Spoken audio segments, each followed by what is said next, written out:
project egi emanyirwe nka micro irrigation scale etongoizeho ishomero rya Rwampara Farm Institute omuri district ya Rwampara. Commission this project and officially hand over board and school management. Omugasho gwa project egi nokwenda ngo abahingi babase kuhinga umwaka gwona atari okuteganisobwa kumushana abo kubantu babinamizi go kwitirira.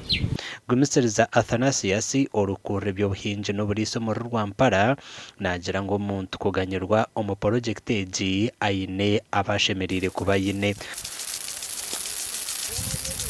Project egi neya buri omu wena omu Rwampara okukiza by'ebisanirizo binagamba amizi na nukugira esente za co-funding nari naweza kutekaho then government ekamwongerera.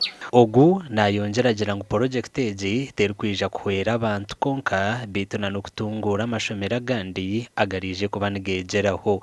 Babatungire project egi nibagira ngo project egi neija kubahwera kihango ahabwokuba babire nibajetenga munonga. Egi micro irrigation neiza kutuyamba kukora extension service ninga kusomesa abantu omu byaro community aba Rwampara district local government. Nicho kureba ngo project egi abantu baji kumaje kandi no mu byanga project egi eri omu ihanga abantu bagende barebe ba agriculture officers babo ba getting involved. Institute yetayirwa abantu bingi muno, harimo abana harimo abahingi soko bari kwija bakomba bayamba abantu bako abantu bingi nibegeraho kandi hayi n'abantu bagomba bashobeze.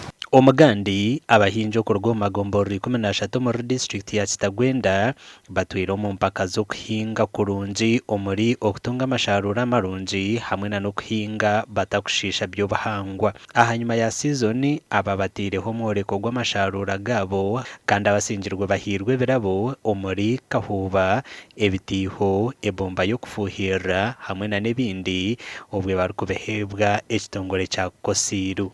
Omukosiru tukegamu okukora emibazi y'ekijumusa haza kare twanfuhirize emibazi y'ekijungu egi bagura omu maduuka haza kiguza omuntu omusiri gufa konka hati kutwagira omukosiru twayega omubazi ogwitu gw'obuhangwa ogw'ebishaka byaitu.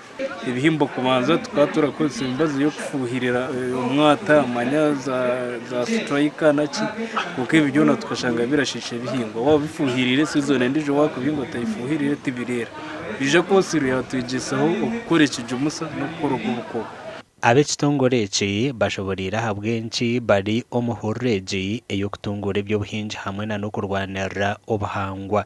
Ntwenda itaka rigira amizi gazo mu itaka abo kuba twetaga nzura kuhinga oyiro ntwetaga amizi mu itaka kukora ki kuhinga namwe nukandi wabuza abahingi ntwetaga enzura kuhinga nanga ntwetaga amizi mu itaka kuhinga nohura bakujya ntwetaga enzura kukora ki kuhinga. Emanyisangu omuhingi okwekorera ekiroto ekikuba kiri integrated no okutari kusiza obuhangwa kandi yakukanyisa ebyokulya omuka ye.